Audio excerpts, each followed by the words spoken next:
Pues nadie te ama como yo, pues nadie te ama como yo. Mira la cruz, esa es mi más grande prueba. Nadie te ama como yo.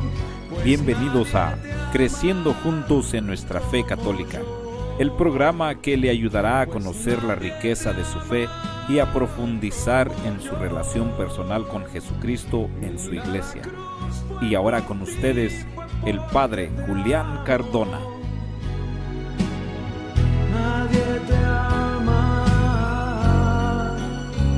como yo.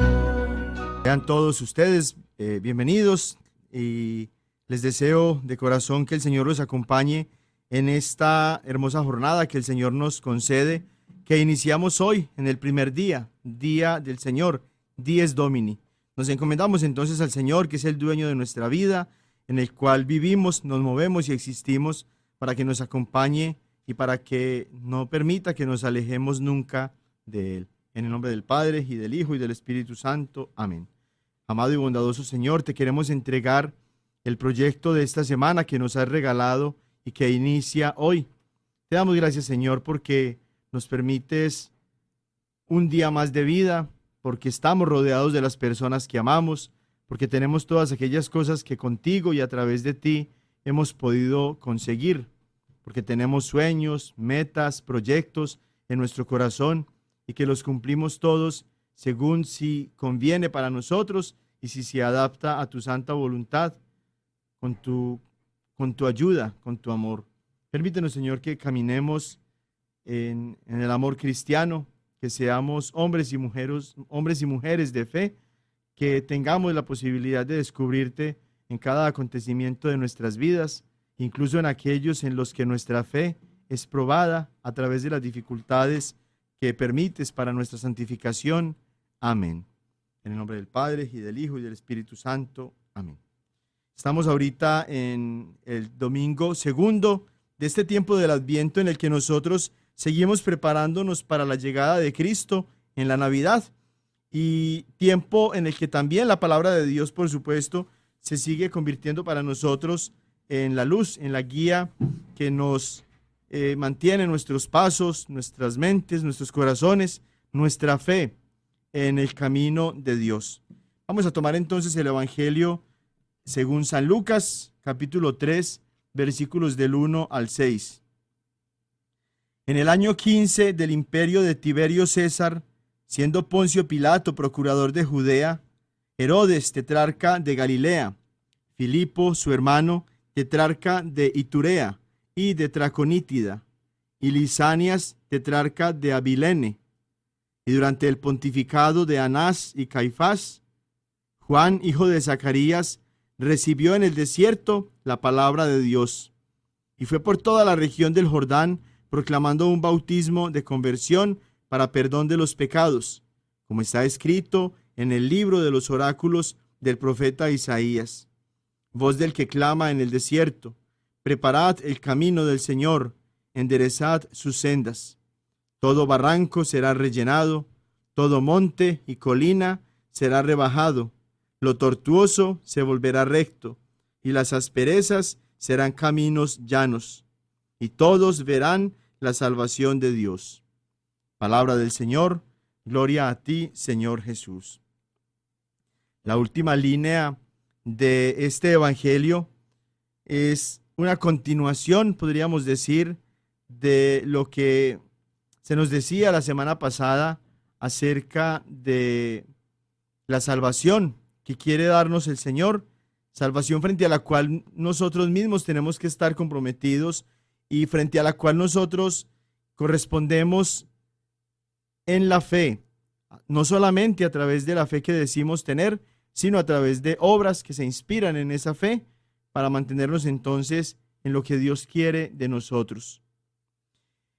Llama la atención que San Lucas, que es el que escribe este evangelio, nos ofrezca una serie de datos históricos muy precisos que han servido a los historiadores para que en la historia puedan identificar la época en la que Jesús nació, anduvo con nosotros, en la que Jesús influyó para siempre la historia humana.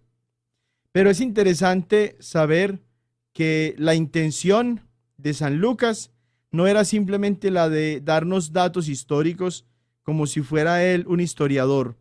Lo que San Lucas tenía en mente, inspirado por el Espíritu Santo, era ofrecernos un testimonio de fe para que todos nosotros creyéramos en Jesús.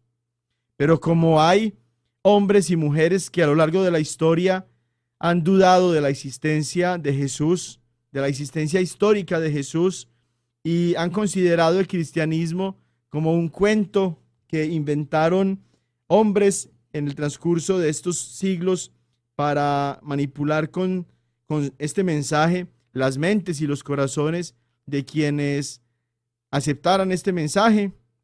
Tiene mucha importancia que en el Evangelio encontremos datos así de precisos, datos históricos así de evidentes, así de concretos, que sirven inclusive para la ciencia como una manera de corroborar, de confirmar que Cristo sí existió.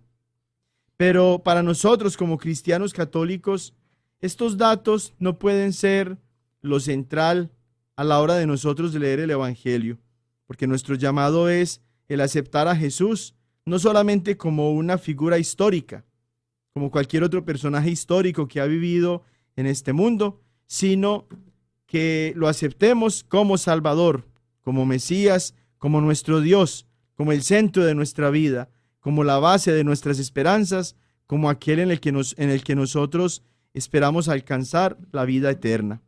Y este Jesús entonces se nos manifiesta con palabras de vida eterna, y su vida misma se convierte en una señal del amor de Dios para todos nosotros. Y este Jesús cuenta con el trabajo, con el esfuerzo, con la labor, con el aporte de nosotros como seres humanos. Es por eso que San Juan Bautista, es presentado hoy como la voz que clama en el desierto, como el precursor de Cristo, es decir, como aquel que prepara el camino del Señor. Y de la misma manera en que Juan recibió desde antes de nacer este llamado de Dios, esta misión, esta vocación, también nosotros estamos llamados como cristianos a convertirnos como Juan en discípulos de Cristo, en precursores suyos, en evangelizadores, en aquellos que preparamos el camino de Jesús para que después su gracia mueva los corazones y extienda en su amor y en su misericordia su reino por todos los lugares y rincones de este mundo. Y es que nosotros no podemos quedarnos solamente con el nombre de cristianos y conformarnos con el hecho de saber que ya somos bautizados católicos. Nuestra vida misma como cristianos exige el ofrecer nosotros mismos un aporte a la evangelización, a la extensión del reino de Dios. Y nosotros, desde cualquier circunstancia en la que nos encontremos, desde la cotidianidad de lo que hacemos, tenemos la posibilidad también de preparar el camino de Jesús. Es triste cómo muchas personas que se dicen católicas, cristianas, católicas, no viven ya su fe. No van a la Santa Misa, no se confiesan, no oran en familia, están entregados a las distracciones y a las ocupaciones de este mundo que nos sacian y que nos llenan el corazón y que por el contrario nos alejan de Dios. Estas personas necesitan ser tocadas por la gracia de Dios. Y el Señor puede contar y quiere contar y necesita contar contigo y conmigo y con cada persona de los que nos decimos cristianos para que su obra llegue a todos. Es triste reconocer cómo muchos de nosotros que sabemos que tenemos amigos, familiares, conocidos, vecinos, compañeros de estudio o de trabajo que ya no viven su fe, que se han alejado de Dios, que están entregados a los vicios y a los malos hábitos, a las malas cosas de este mundo. lo hacen con conocimiento de nosotros y nosotros no hacemos nada. Tú y yo nos quedamos pasivos. Es triste saber cómo las familias de muchos de nosotros han sido afectadas ya por la manipulación ideológica y religiosa de muchas sectas que los han robado y que los han llevado a la perdición, y tú y yo seguimos como si nada.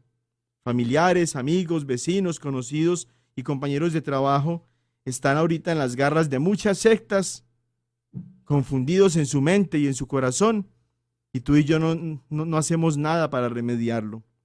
Es por eso que, como Juan, también nosotros somos llamados a convertirnos en instrumentos de Dios y a trabajar sin descanso por la salvación de las almas, aprendiendo sobre nuestra fe, valorándola, viviéndola, hablando de Dios y de nuestra fe sin miedos y sin ninguna clase de vergüenza, pendientes más bien de las críticas y de los malos comentarios y de las burlas, como lo hacen muchos, sino más bien con la valentía que nos da el Espíritu Santo que ya hemos recibido, para que como Juan nosotros también seamos un instrumento útil en la mano de Dios. Yo los invito a ustedes a que, a la luz de este evangelio tan hermoso, en este tiempo en el que nos preparamos para la llegada de Cristo, revisemos cómo está nuestro compromiso cristiano. ¿Cuántas veces a la semana, al día, tenemos nosotros la posibilidad de mostrar nuestra fe a las otras personas, de defender nuestra fe y de enseñarla según las enseñanzas mismas que el Espíritu Santo ha dejado en la iglesia de Jesús, para que como Juan Bautista, también nosotros todos podamos ser quienes preparemos el camino para la obra de Jesús. Amén. Esta catequesis del día de hoy es la última en torno a la que nosotros estamos meditando acerca de los sacramentos, y en torno al último sacramento sobre el que meditábamos, que es el del orden sacerdotal. La semana pasada hablábamos entonces acerca de la Iglesia de Jesús, en la que hay una serie de características, de cualidades, de rasgos que no pueden ser imitados por ninguna otra iglesia, autoproclamada iglesia, y que nos da a nosotros la seguridad de que estamos en la iglesia correcta, en la iglesia de Jesús. Quiero comenzar entonces esta catequesis de hoy con una serie de preguntas muy importantes para todos aquellos que creemos en Cristo. De la respuesta que demos a estas preguntas dependerá qué tan cerca estamos en realidad de Dios, de su voluntad, de lo que nos ha revelado, de lo que Él mismo ha establecido en la vida humana. ¿Crees tú verdaderamente que el Padre envió a su Hijo único, para que nos salvara? ¿Crees tú que este Jesús, la palabra eterna del Padre, nació del seno purísimo de la Santísima Virgen María? ¿Vivió Jesús como uno de nosotros, semejante a nosotros en todo, menos en el pecado? Al iniciar Jesús su vida pública o su ministerio público a través de sus enseñanzas, milagros y acciones, escogió Jesús a 12 hombres de entre sus discípulos y los nombró él mismo apóstoles, para que estuvieran con él y para enviarlos a predicar, tal y como lo encontramos en Marcos capítulo 3, versículos del 13 al 19. Fundó Jesús su propia iglesia como pueblo suyo sobre estos 12 apóstoles, y eligió a Pedro como la piedra sobre la cual Cristo mismo edificó su iglesia, a la que los poderes del infierno no podrían vencer, tal y como lo encontramos en Mateo capítulo 16, versículos del 18 al 19. Era importante que en el Antiguo Testamento Yahvé se hubiera escogido un solo pueblo de entre todos los pueblos de la tierra. Era entonces importante pertenecer a ese pueblo que Yahvé mismo se había escogido, o daba igual si se pertenecía a este pueblo o a cualquier otro para vivir la fe en Yahvé. Tiene Cristo, que es el mediador de la nueva alianza, solo un pueblo escogido, una sola iglesia, o cualquier grupito puede llamarse a sí mismo el pueblo de Jesús, la iglesia de Jesús. Es entonces importante pertenecer a este pueblo que Jesús mismo se escogió, o da igual el pertenecer a este pueblo, o si se pertenece a cualquier otro para vivir la fe en Cristo Jesús. Si en el Antiguo Testamento la fe judía la podían vivir solo aquellos que pertenecían al pueblo judío, que era el pueblo escogido por Yahvé, y nadie más se podía dar el título de judío si no pertenecía al pueblo de Dios. Ahora que estamos viviendo la nueva alianza o el Nuevo Testamento, sellado por la sangre de Cristo, ¿puede cualquier persona que no pertenece al verdadero pueblo de Jesús, que es la Iglesia Católica, decir que es cristiano? Da lo mismo entonces ser cristiano en la iglesia, en el pueblo que el Señor Jesús se escogió, que es la iglesia de Dios, que decirse ser cristiano en cualquier grupo bíblico o secta fundados por hombres. Si en el Antiguo Testamento los verdaderos judíos eran solo aquellos que pertenecían al pueblo fundado por Jesús, fundado por Yahvé, ahora en el Nuevo Testamento, ¿quiénes son los verdaderos cristianos? Si en el Antiguo Testamento los verdaderos ministros de Yahvé eran solo aquellos que habían sido escogidos directamente por él, y ningún laico podía atribuirse esa dignidad bajo pena de muerte, tal y como nos lo refiere Levítico capítulo 3, versículos del 5 al 10. Ahora, en el Nuevo Testamento, ¿quiénes son los verdaderos ministros de Jesús? En medio de las propuestas religiosas que nos ofrecen tantas iglesias, entre comillas, que existen en la actualidad, en las que se nos anuncia un solo evangelio de Cristo, pero enseñado y predicado de formas muy variadas y diferentes, ¿cómo podemos estar seguros de cuál es la verdadera iglesia que fundó Cristo, de la cual sabemos que fue una sola, que es columna y fundamento de la verdad, tal y como nos lo enseña San Pablo en su primera carta a Timoteo, capítulo 3, versículo 15? ¿Cómo reconocer la iglesia verdadera a la luz de la Biblia, para que no queden dudas o confusión ni entre sus miembros, ni entre todos aquellos que dicen ser la iglesia fundada por Jesús? Todas estas preguntas son, digámoslo, como un examen, no solamente un examen en torno a nuestro conocimiento que tenemos acerca de nuestra fe, sino también como un examen de conciencia en torno a cómo nosotros nos identificamos como discípulos de Cristo, como verdaderos cristianos. Es muy triste reconocer que muchos cristianos católicos todavía no conocen plenamente su fe y no se preocupan por conocerla. Es triste que nos han robado a nosotros, los protestantes, el título de cristianos, la dignidad, mejor, de cristianos, y ellos mismos nos venden a nosotros el cuento de que ellos son cristianos y nosotros somos católicos, como si nosotros, que somos católicos, no fuéramos en realidad los verdaderos cristianos.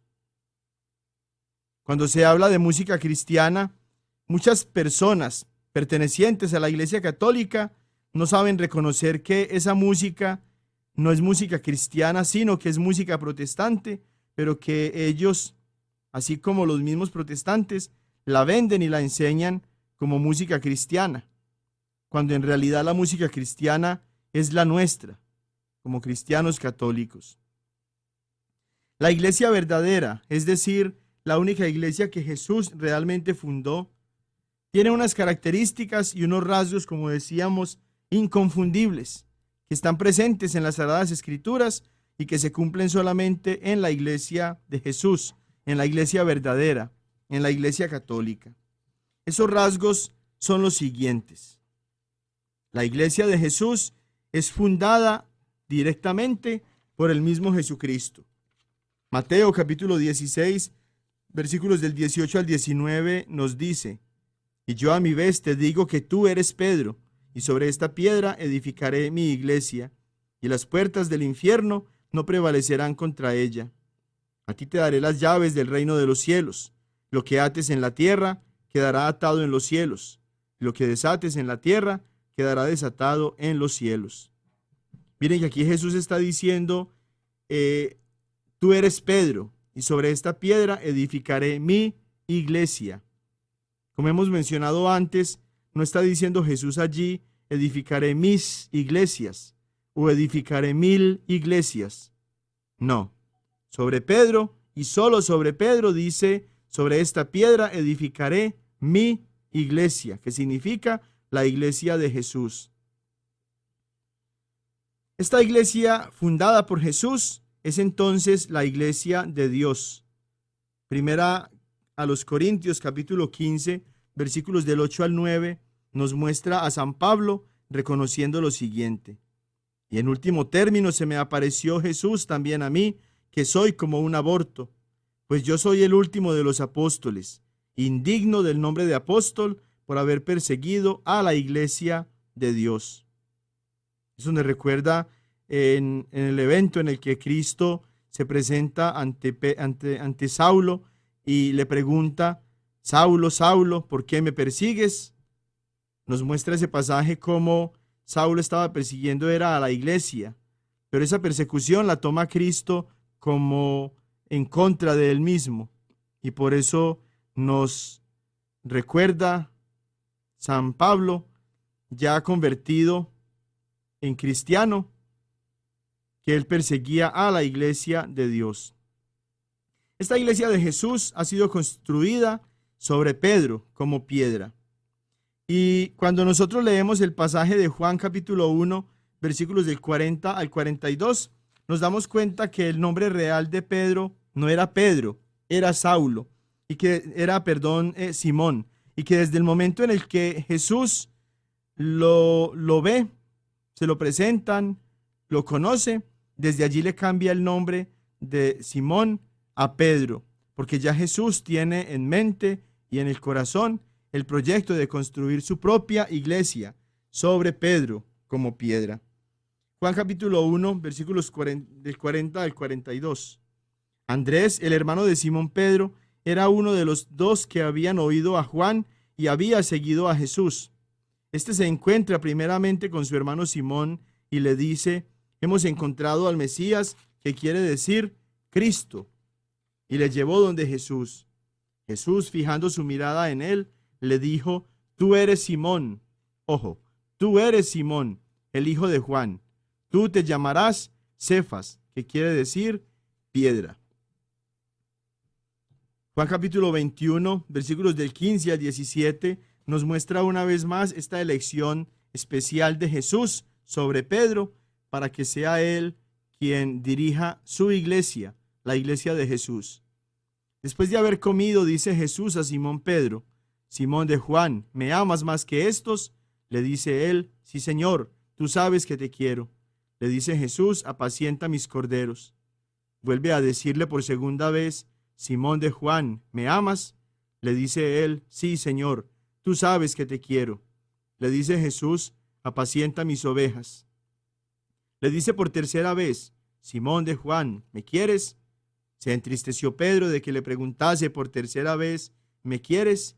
Y le dijo, Señor, tú lo sabes todo, tú sabes que te quiero. Le dice Jesús, apacienta mis ovejas. En este pasaje no solamente se ve la elección especial de Jesús sobre Pedro para que se convierta en la piedra sobre la cual Jesús va a fundar su iglesia, sino que le da también autoridad no solamente sobre las ovejas, sobre el rebaño del pueblo de Jesús, sino también sobre los corderos, es decir, sobre los apóstoles. La primera pregunta de Jesús se refiere a los apóstoles. Simón de Juan, ¿me amas más que estos? ¿Me amas más que el resto de los apóstoles? Y sobre ellos está Jesús dándole autoridad a Pedro. Y después la segunda y la tercera preguntas se refieren a las ovejas, que somos todos nosotros los que pertenecemos a la iglesia en la que Jesús ha dejado a Pedro como la cabeza visible, siendo Cristo mismo la cabeza invisible de esta iglesia que es su cuerpo. Lucas capítulo 22, versículos 31 al 32. Simón, Simón, mira que Satanás ha solicitado el poder cribaros como trigo, pero yo he rogado por ti para que tu fe no desfallezca, y tú cuando hayas vuelto, confirma a tus hermanos.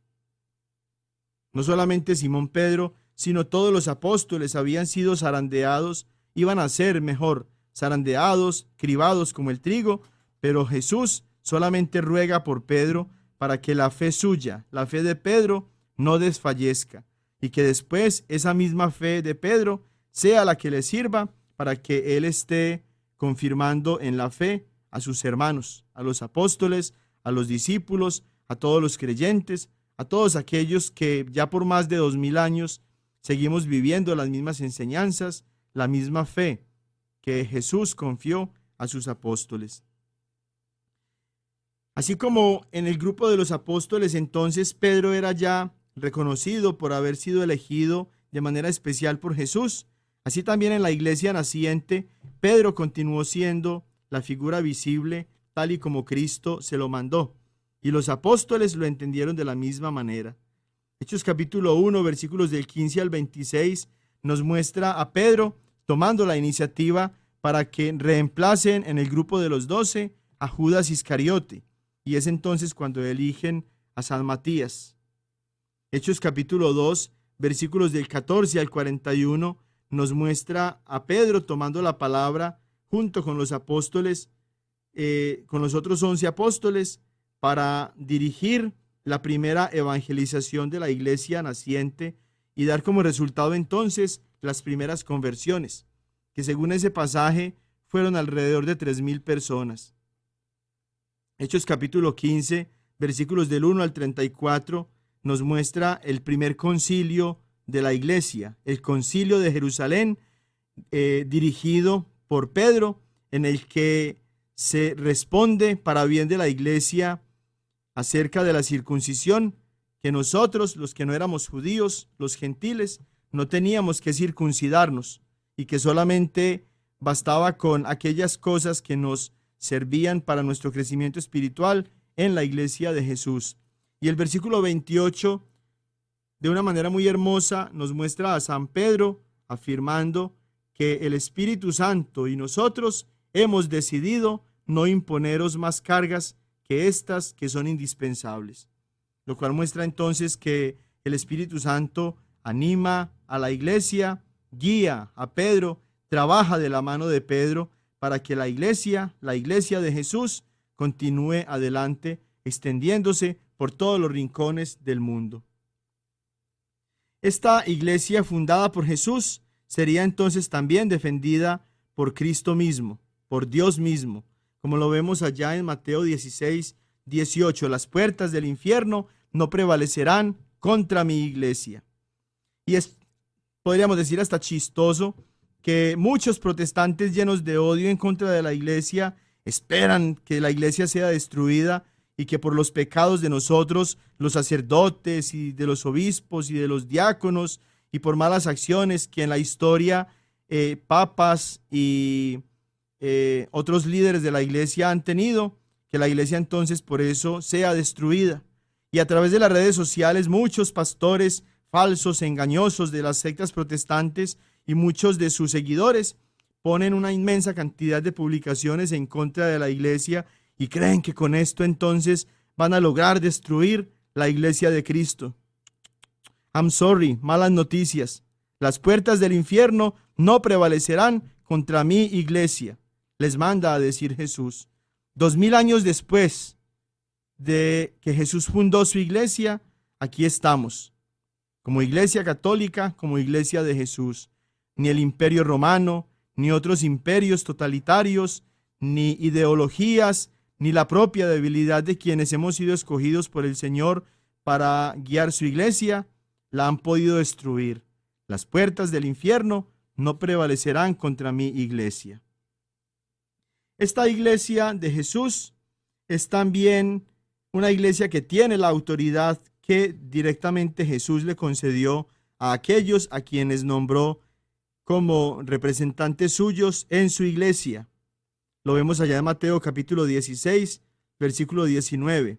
A ti te daré las llaves del reino de los cielos, lo que ates en la tierra quedará atado en los cielos, Lo que desates en la tierra quedará desatado en los cielos. Mateo 18, versículos del 17 al 18.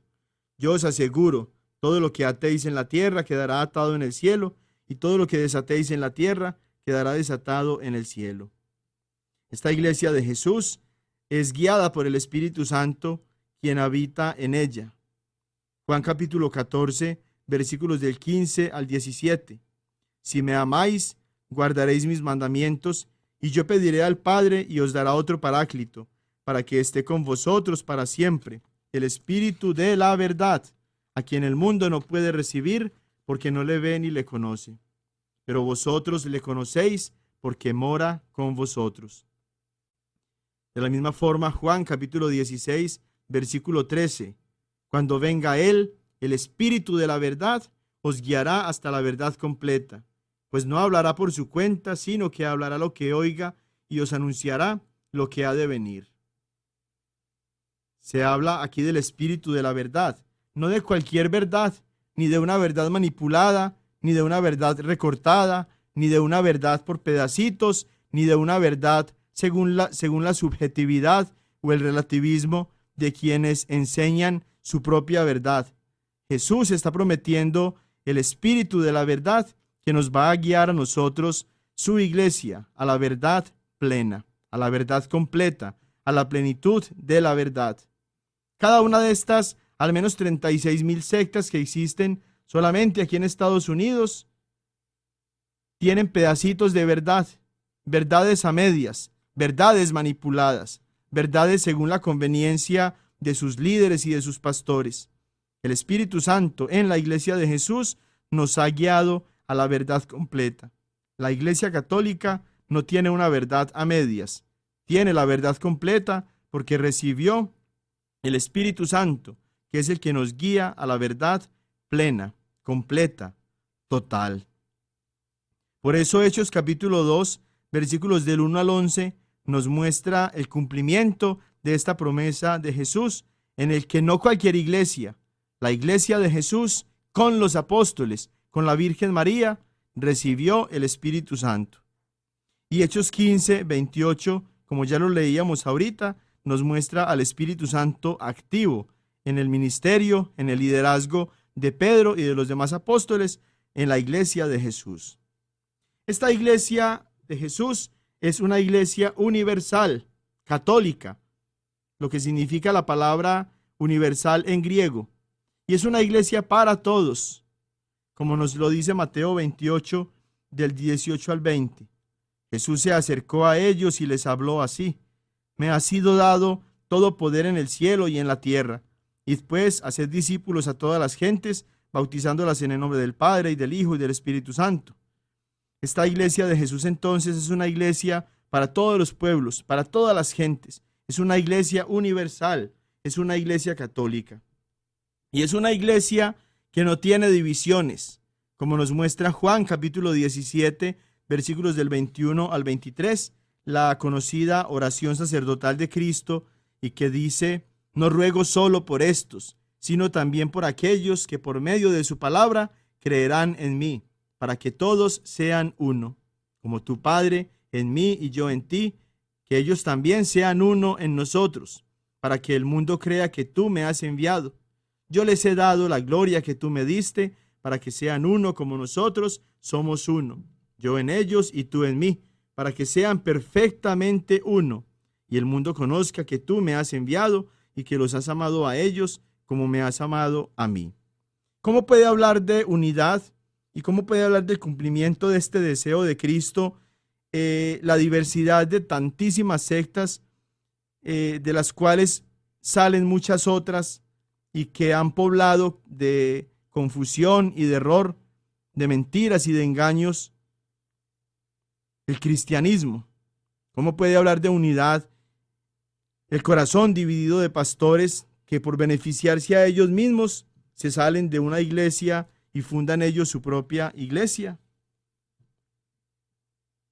Ese pueblo de Jesús, la iglesia de Jesús, es un solo rebaño.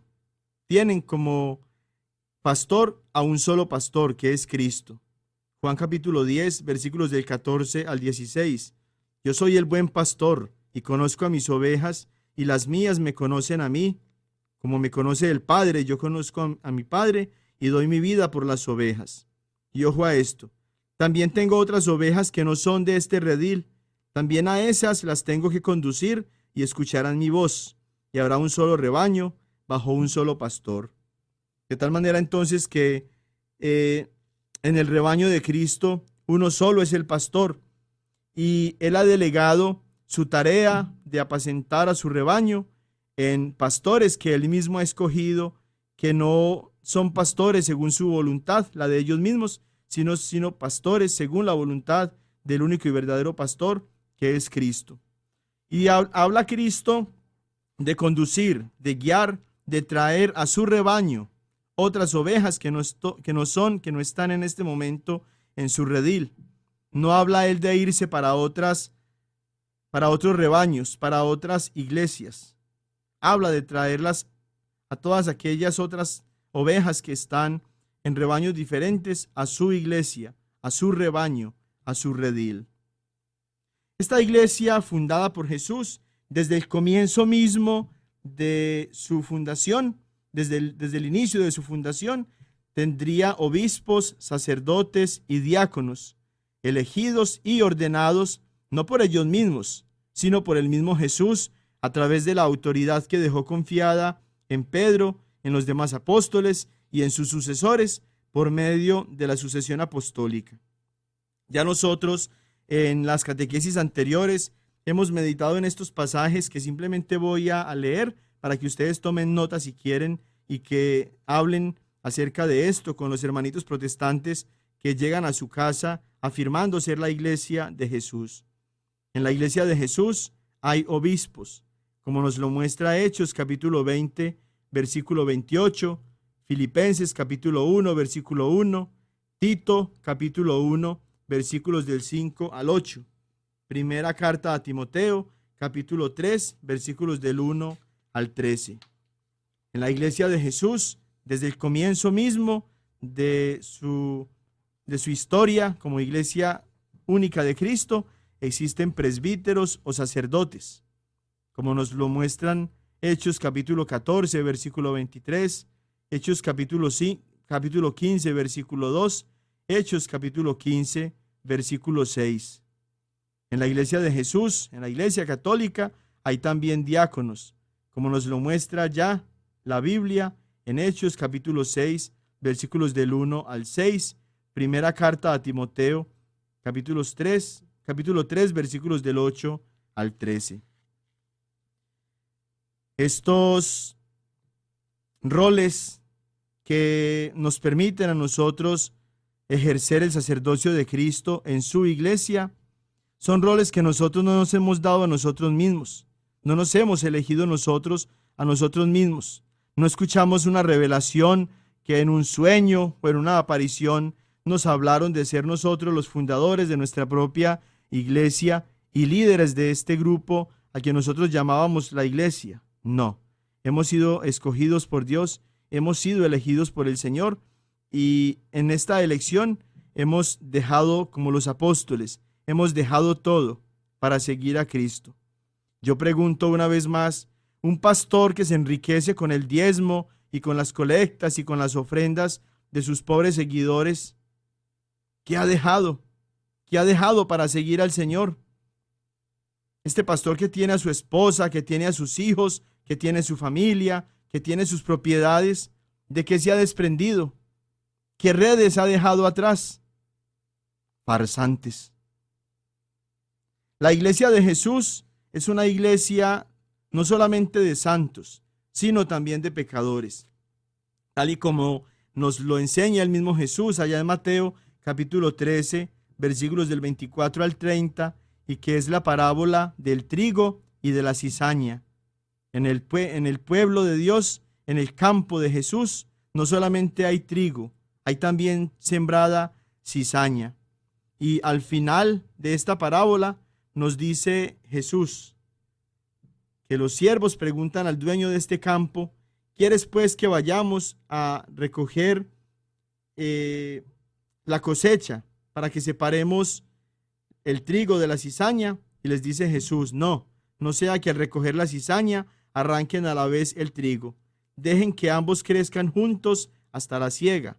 Y al tiempo de la siega diré a los segadores: recojan primero la cizaña y átenla en gavillas para quemarla, y el trigo recójanlo en mi granero. ¿Por qué en la iglesia de Jesús, dirán algunos protestantes y algunos católicos que por confundidos y por engañados se han salido? ¿Por qué hay pecado? ¿Por qué hay infidelidad? ¿Por qué hay maldad? ¿Por qué suceden cosas que tristemente escandalizan a muchos y los alejan del camino de Dios? Porque en la iglesia de Jesús no solamente hay santos, hay también pecadores. Y esta presencia de santos y de pecadores en la iglesia está representada en esta parábola de Jesús como trigo y cizaña sembrados ambos en el campo de cultivo del Señor. Los hermanos protestantes, por el contrario, afirman ya no tener pecado y se creen santos y se creen justificados y se creen salvos por el solo hecho de creer en Jesús y de proclamar con sus labios una fe que no los lleva a acciones concretas y evidentes en las que de verdad se muestre que son cristianos, seguidores del Señor. Les queda muy bien a ellos la parábola que Jesús ya nos enseñaba en Lucas capítulo 18, versículos del 9 al 14, en la que un fariseo, que no voy a decir quién sería, va al templo y ya se cree santo, salvo, purificado, ya se cree mejor que los demás, ya se cree mejor que los católicos, y por eso desprecia a este pecador que ve allí postrado, quien no se atreve a mirar, a levantar la mirada, a mirar al cielo, sino que se da golpes de pecho y pide perdón. Eso me recuerda a una ocasión en la que un hermanito pastor se burlaba de nosotros como católicos, porque en el momento del inicio de la misa, también nosotros nos golpeamos el pecho al rezar el Yo Pecador y nos reconocemos pecadores.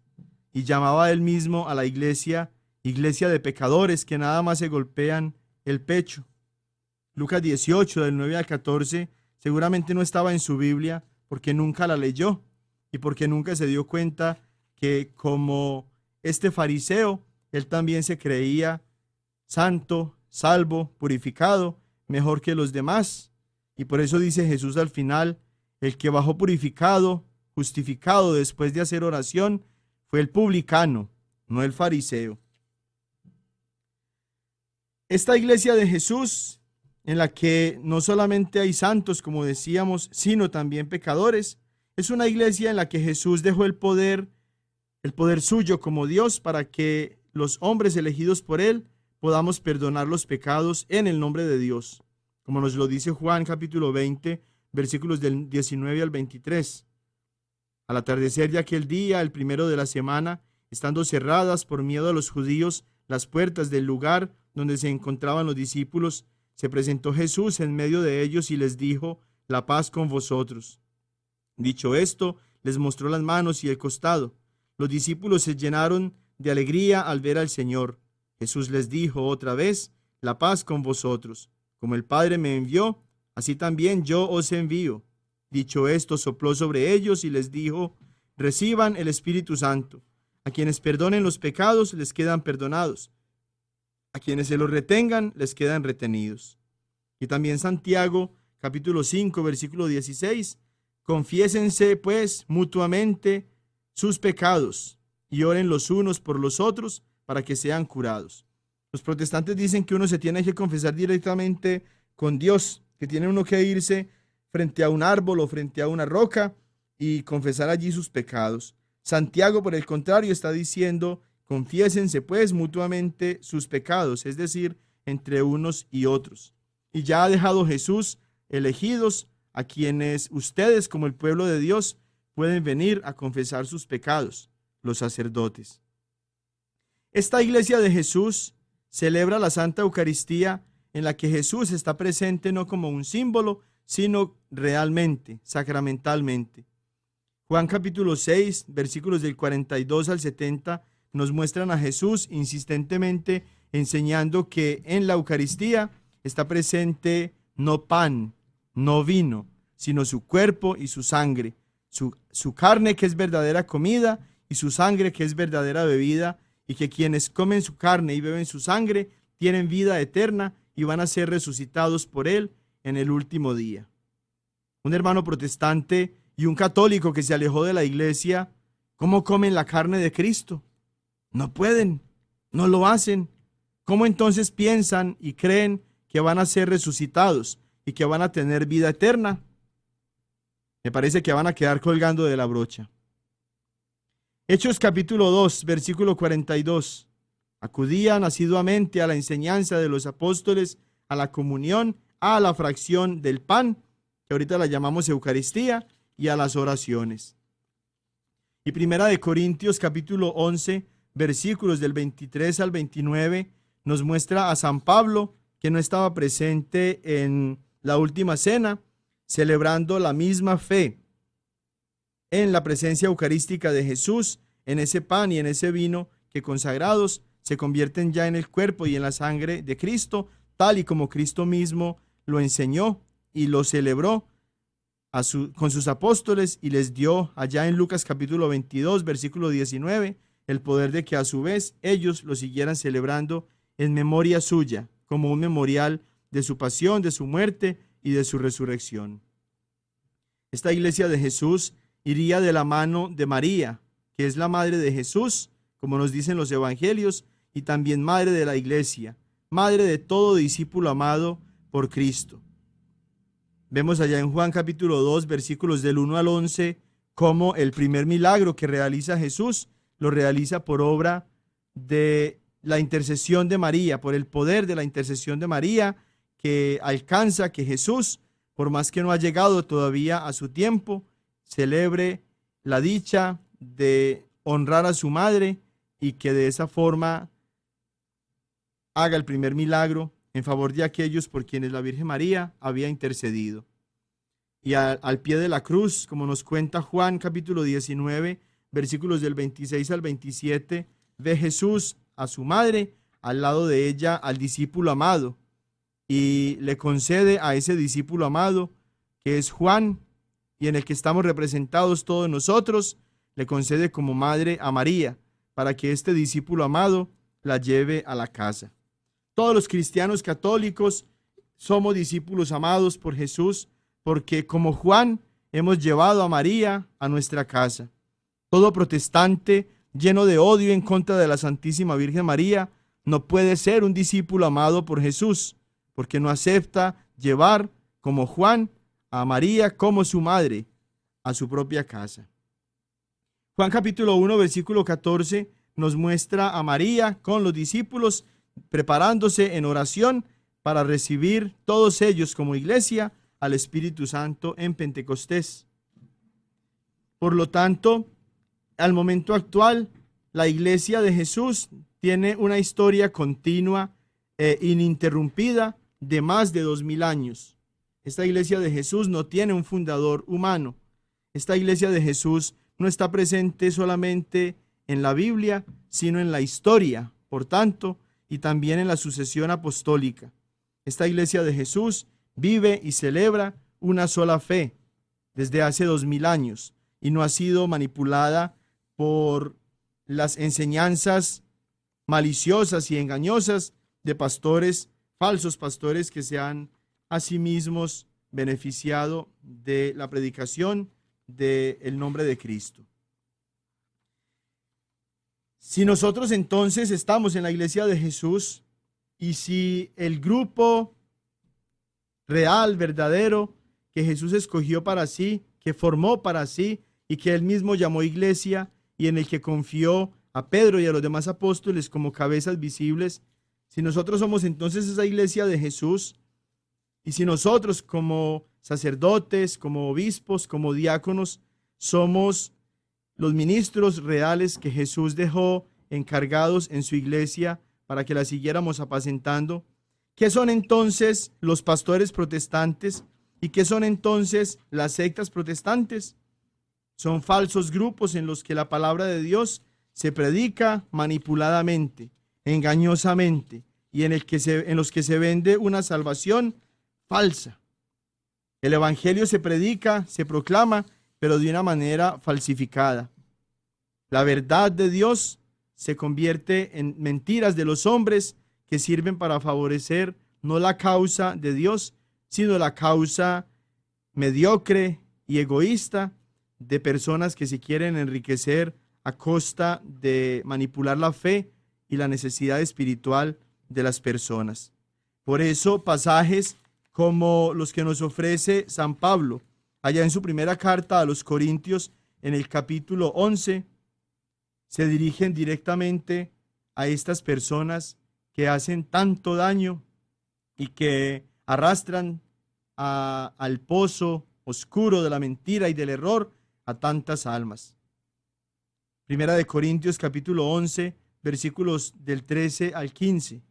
Esos tales son unos falsos apóstoles, unos trabajadores engañosos que se disfrazan de apóstoles de Cristo. Y nada tiene de extraño que el mismo Satanás se disfraza de ángel de luz. Por tanto, no es mucho que sus ministros también se disfracen de ministros de justicia, pero su fin será conforme a sus obras. De esa manera, entonces, San Pablo nos está advirtiendo acerca de estos falsos apóstoles que no en el nombre de Jesús, sino en su propio nombre, están ofreciendo un mensaje que no es en verdad el evangelio de Jesús.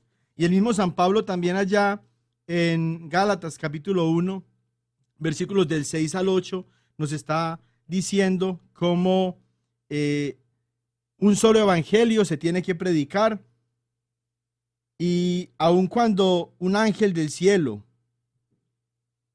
un mismo apóstol, alguien de la iglesia de Jesús, anuncie otro evangelio diferente al que los apóstoles han anunciado, sea maldito. Y se extraña a él mismo de que muchas personas que antes pertenecían al pueblo de Jesús, a la iglesia de Jesús, se han alejado ahorita y se han convertido entonces en obstáculos en la fe para las otras personas. Allí también San Pedro, en su segunda carta, nos está invitando a que nosotros crezcamos en nuestra fe, en la vivencia de nuestra fe, para que no nos dejemos engañar. Segunda de Pedro, capítulo 2, versículo 1. Pero hubo también falsos pastores entre el pueblo, como habrá entre vosotros falsos maestros, que introducirán encubiertamente herejías destructoras, y aún negarán al Señor que los rescató, atrayendo sobre sí mismos destrucción repentina. Este San Pedro, entonces, que es nuestro primer papa, está también él mismo mostrándonos cómo aparecen falsos pastores para engañar al pueblo de Dios. Y en el capítulo 3, versículos del 3 al 4, nos dice también: sabiendo primero esto, que en los últimos días vendrán burladores, andando según sus propias concupiscencias, y diciendo: ¿dónde está la promesa de su advenimiento? Porque desde el día en que los padres durmieron, todas las cosas permanecen así como desde el primer día de la creación. San Juan mismo nos está diciendo en una de sus cartas que los anticristos son aquellos que se han apartado de Jesús y que han salido de entre nosotros y que se han convertido entonces en personas contrarias a la fe verdadera en Cristo Jesús nuestro Señor. Todos estos pasajes nos muestran entonces cómo frente a una doctrina apostólica en la iglesia de Jesús existe siempre el riesgo de contaminarnos y de contagiarnos y de perdernos y de confundirnos con doctrinas de hombres que han sido tomadas de la propia inventiva, de la propia maldad del corazón humano, de quienes han querido beneficiarse a sí mismos a través de las ganancias económicas, de los diezmos y de las colectas y de las donaciones, y se han convertido ellos mismos entonces en causa de perdición para ellos mismos y para los demás. Hay 8 parroquias cerca de sus casas en las ciudades de Lenoir City, Knoxville, Oak Ridge, Alcoa y en Maynardville, en las cuales los hispanos ya hacemos presencia, y tanto nuestros sacerdotes como los líderes laicos han desarrollado programas en los que ustedes pueden participar en español. Estas iglesias tienen misa en español durante estos horarios. Todos los sábados a las 7 de la noche en Lenoir City, en la parroquia Santo Tomás Apóstol, en Knoxville, en la parroquia Todos los Santos, All Saints, y en Alcoa, en la parroquia Nuestra Señora de Fátima. Todos los domingos puede asistir a misa en español en las siguientes iglesias y horarios: en Oak Ridge, en la parroquia Santa María a las 2 de la tarde, en Knoxville, en la Catedral del Sagrado Corazón de Jesús a la 1 de la tarde, y en la parroquia Santo Espíritu, Holy Ghost, a las 7 de la noche, en Maynardville, en la parroquia Santa Teresa de Calcuta a las 11 de la mañana.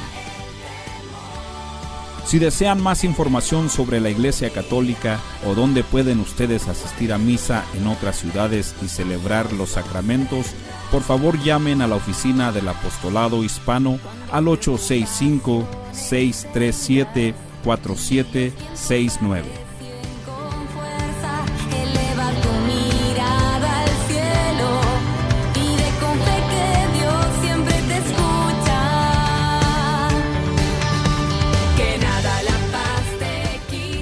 También los invitamos a que le den like o me gusta a nuestra página de Facebook, La Cosecha DOK, para que se mantengan informados de todos los eventos de las diferentes parroquias y en la diócesis de Knoxville. De esta manera podemos mantenernos conectados y también nos pueden enviar sus comentarios y sus preguntas para el Padre Julián. Otra manera de enviarnos sus preguntas es llamando a nuestra oficina al 865-637-4769. Hay tanto que conocer de nuestra fe católica. Aproveche esta oportunidad y llame con su pregunta al 865-637-4769.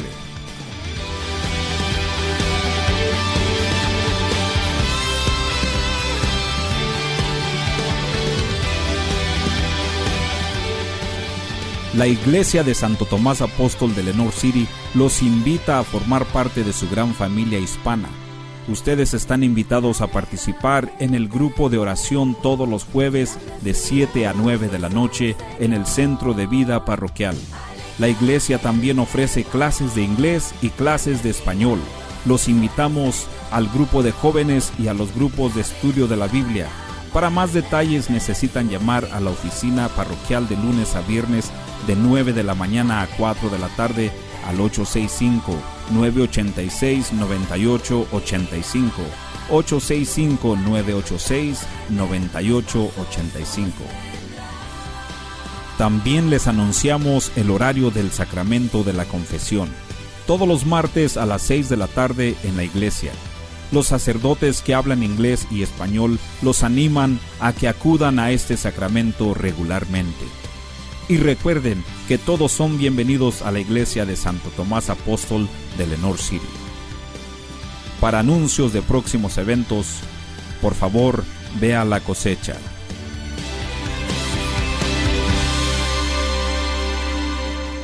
Con estas últimas ideas que nos permiten meditar en torno a la verdadera fe que Jesús ha dejado en su única iglesia, la invitación ahorita es a que ustedes sigan comprometidos en formarse en su fe para que no se dejen confundir y que, como Juan Bautista, nos convirtamos todos nosotros en propagadores de la causa de Dios, que preparemos la acción salvadora de Jesús en el corazón de muchos hermanos y hermanas nuestros que viven a nuestro alrededor y a quienes Dios nos manda para que los evangelicemos y los acerquemos al camino correcto, al camino de Dios. Mis oraciones siempre para todos ustedes. Les pido también les pido sus oraciones para mí y para las personas que estamos comprometidas en este ministerio de evangelización a través de la radio. Que la bendición de Dios Todopoderoso, Padre, Hijo y Espíritu Santo, descienda sobre ustedes y los acompañe siempre. Feliz semana. Ven con nosotros al caminar, Santa María, ven. La diócesis de Knoxville y la parroquia de Santo Tomás Apóstol de Lenoir City les agradecemos por habernos acompañado en Creciendo Juntos en Nuestra Fe Católica y los invitamos a que nos escuchen la próxima semana por esta misma estación y a la misma hora para profundizar en lo que significa ser un católico conocedor de su fe. Hasta pronto y que Dios los bendiga.